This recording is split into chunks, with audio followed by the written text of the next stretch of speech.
Hello, welcome to our live. It's been a couple weeks and yeah, welcome back.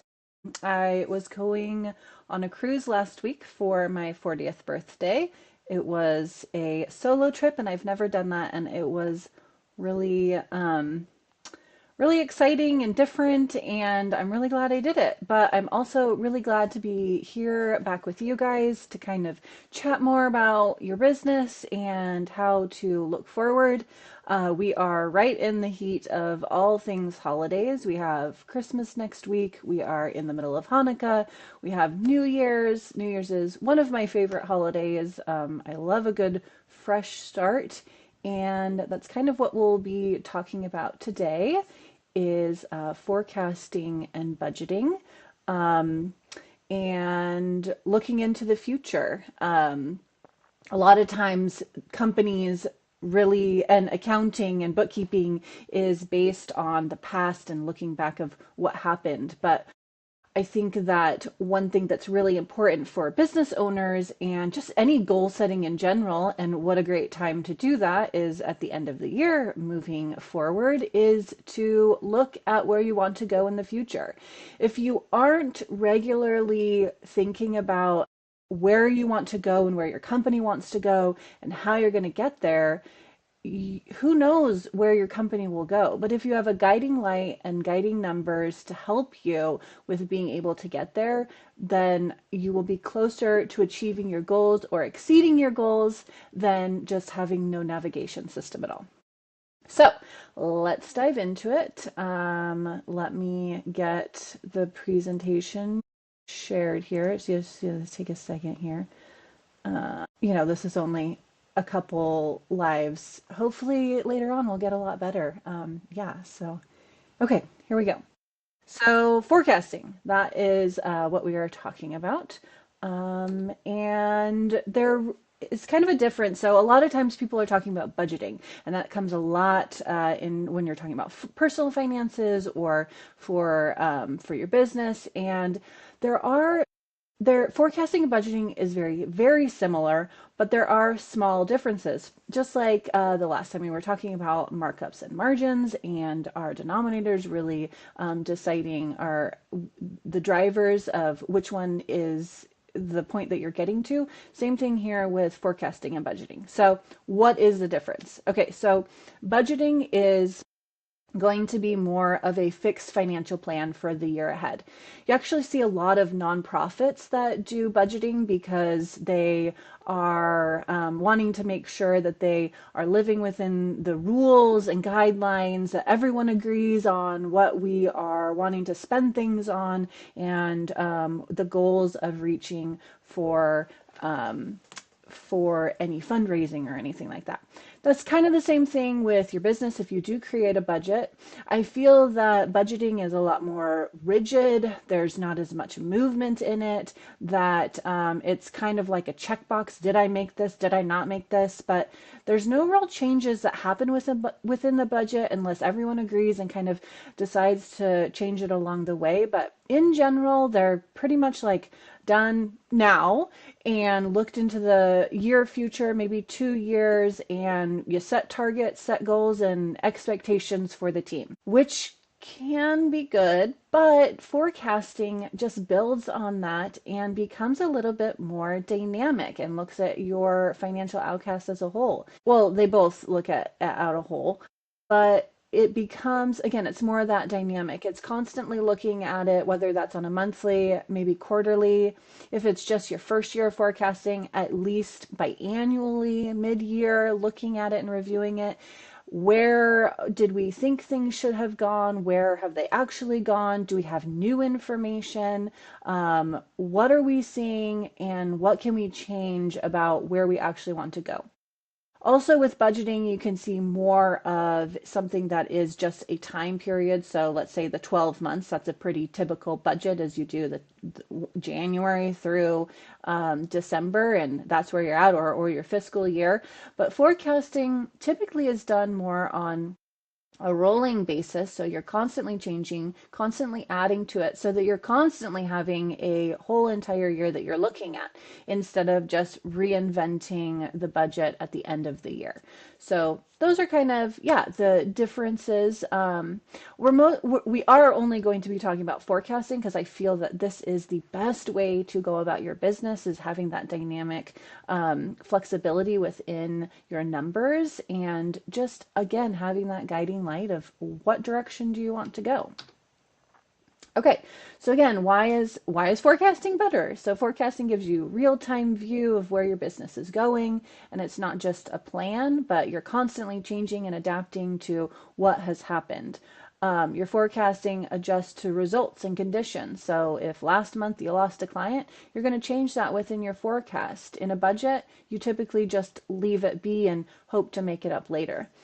The goal of forecasting is definitely not perfection. It's just wanting to create that clarity and flexibility. Never ever should your numbers ever be, perfect. And any goal that you're trying to do, we don't want perfection. We want consistency, and we just want to be reviewing them and analyzing and kind of changing them as the information comes. All right, so the first thing we're going to talk about is now we're going to talk about how to actually do these forecasts, because it can get difficult, especially if you've never done one before. So let's just break that down. So the first thing you're going to look at is your revenue. And actually, let me back up a little bit. So when we're forecasting, most of the time we're going to be living within just the profit and loss. So ensuring that you have closed books, very important, and making sure that things are tied in, or at least as best as you can. And then, because we're going to take our historical data and move it forward to the future. To forecast the future. So when you're forecasting revenue, you're going to look at your historical revenue and see if there's any trends. Is your business thriving during the summertime, but you have lower events during the fall and winter? Are there changes that you know that are happening? Are you going to be changing pricing? Do you have clients that you know that you'll be bringing on in March, but won't be in January, February, and they'll only last for a certain period? How much capacity do you have? Is there someone that's going on leave, or do you need to bring someone on, or perhaps you have more work coming in fall or winter? And so it's really just like on a month-to-month basis, and that's if you don't do a month-to-month first on a quarterly basis, but you don't want to just use an entire year. You do want to have periods of time so that you can really fine-tune and figure out where the cash is coming in each month, because each month is different. Even in our accounting firm, we have a lot of reoccurring companies that are here, and we do their monthly books, but we also have people that we do on a quarterly basis. We also have annual. And then sometimes we even just have projects once in a while in the year. So not every month is going to be the same. And then when you're looking at these projections, really put a realistic assumption on it. Yes, of course, we all want to be doubling or tripling our revenue from last year, but is that actually realistic? Maybe if we're building our forecast in December, when we're looking at January and February, we're pretty much gonna, nothing is gonna change much there, but we've implemented maybe sales happening in December, so we know that March and April are really gonna take off more than they did last year. So it's just reviewing what happened last year, thinking about the future, thinking about the things that have changed, thinking about things that maybe won't change and stay the same, but just really evaluating each month. You can, if you have a lot of clients or ins and outs, just kind of like break this down. And please use Excel, please use Google Sheets, or perhaps there is also, depending on your subscription in QuickBooks, you also have this. And that can also be really helpful because it can automatically pull your data in, and then you can just kind of manipulate the numbers within QuickBooks. So always use spreadsheets. I just love them. If you don't, we're always here to help. Okay. So, yeah, break down monthly and review seasonality, and yeah, just make sure that it's aligning with your goals.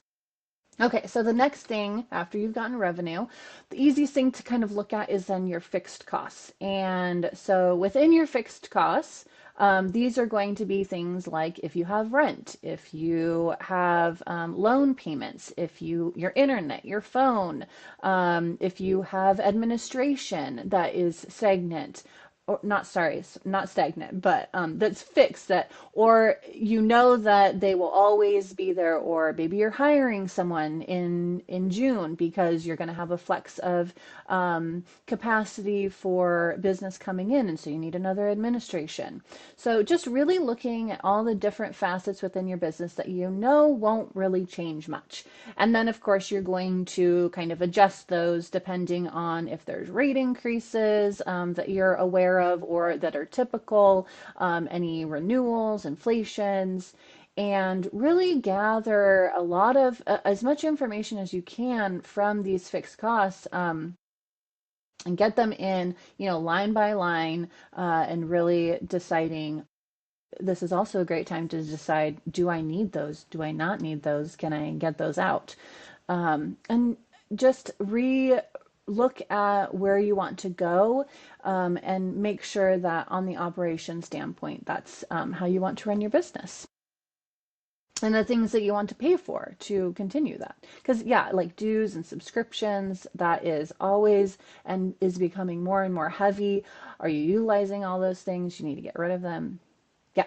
Okay, so then you have forecasting with variable costs. And so these things are really going to be dependent on the services or products that you are providing to your customers. So you think about payroll that includes servicemen going out and working on different projects, or contractors that you need.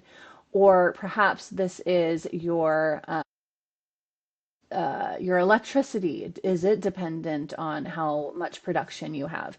Of course, your materials. If the more revenue you do, the more cost you do. So instead of looking at, the fixed costs and looking at maybe the contracts that you have, this is where you're going to do a little bit more diving into your historical data and seeing, what is your profit margin that you typically have on revenue versus cost, or how much payroll do you usually utilize when you are doing specific jobs. So using percentages based off of revenue to get to what your variable costs may be. So again, changes in volume. Pricing is a little different, mostly just volume, because pricing is just something that will change your bottom line, where volume is going to actually change the production and how much you come through. And then again, you just want to make sure that you're consistently looking at, revenue, costs, variable costs, making sure that it all is kind of tied in and is aligned to where you want to go, and reviewing how you want to get there. Okay, so then we have reviewing and forecasting for your cash flow. And with this is just kind of an analysis to see what is happening on this profit and loss forecast that you have created.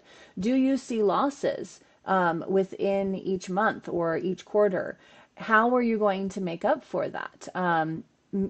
Every month is not the same, and having a loss 1 month or 2 months isn't terrible, but we just need to plan for that. So if you have if you have losses within the first quarter and the fourth quarter, you need to make sure that you have some savings to cover all of the normal expenses that you will need, that your revenue at that time doesn't account for. And then stockpiling again, replenishing that savings that you have in your more flush and profitable months that you have. And so really just looking at making sure that uh, yeah, identifying potential shortfalls and surpluses, just evaluating the time of revenue. Can you maybe move some of the revenue earlier than and change some projects and create them like sooner or later just to delay and help with cash flow? But always dynamically looking at your ins and outs, your revenue and your expenses, and just tweaking it here and there. Do you learn from a client that they are actually going to be wanting to start a project sooner? Or again, like sales, how does that all kind of flow together? I know that it seems like a lot and there are a lot of nuances, but I do say that once you get in and are looking and evaluating your history and just breaking it off piece by piece, not we're not forecasting out for 10 years. Who knows what the heck is going to happen in 10 years? But we do have a much larger grasp on what is going to happen within 3 years within our business, right? Like even if we're thinking about, 6 months from now, maybe we just have no idea, and that's okay. That's where we rely more on historical data, and why forecasting really helps us push forward is because we can change it. If something happens or new things are going on, or someone becomes ill, or something that happens in your business, we can change what happens and become more accurate as time goes on as well, because 12 months is also a really long time away. And so just constantly reviewing and adjusting is really the important piece. Final review. So things that you want to look at that potentially aren't on your profit and loss is going to be any loans or credit card payments that you have. The principal payments are going to show up on your balance sheet. So just ensuring that your cash flow at the end of the month, in totality, you have enough to cover these things. Or perhaps you are a sole proprietor or a single member LLC, and instead of doing payroll for yourself, you are pulling draws. Is there enough funds for that? Can you handle that? Again, that's not something that goes on the forecasting for profit and loss, but maybe as a end note on your forecasting to say, yeah, I want to go ahead and pull X amount, and do we have that amount? Any capital purchases that you have. A lot of times that happens more at the end of the year, tax strategy, but perhaps that you are really in need of a truck and that needs to happen in the summertime. Is there enough cash to help and provide that? Do you need to get a loan? Just kind of evaluating as time goes on. Again, looking at one-time purchases, your seasonal revenue swings, and definitely like annual or quarterly expenses that you may have that don't typically come up. And just, yeah, constantly looking at things. Forecasting, I definitely love a lot better than budgeting because it is that living tool, and it does take time to refine the process, but sitting down with yourself or with us to help build and really look forward thinking with your business is key. If you put no direction in anything, you will go up and down, and maybe things will work out, maybe things won't work out. And not saying that forecasting will certainly ensure that you are going to just be as successful as ever, but it will give guidance, and you will become more aware of pitfalls that you may have or excellent things that you may have, and things will be planned, and that just feels a lot more secure and a lot more stable. Clarity and timing really matter. It's not about perfection. So just getting something out on paper, reviewing it once a quarter, once biannually, just whenever you guys are able to, that is really what's the important piece. And that kind of concludes it for today. Thank you for showing up with me, or if you're catching this later, I super appreciate you taking the time to really dive into your business and hone in on things. Again, we are always here to help, and you can reach out. Becca, my teammate, we'd love to get on a call with you and see how we can help provide assistance with you. So you'll see our information out here. And then, of course, there's links and stuff. What I really want to say is happy holidays. I hope you guys take rest and are really looking forward to this next year. I know I am. I'm wishing you all the warmest and happy holidays. Have a great rest of the year.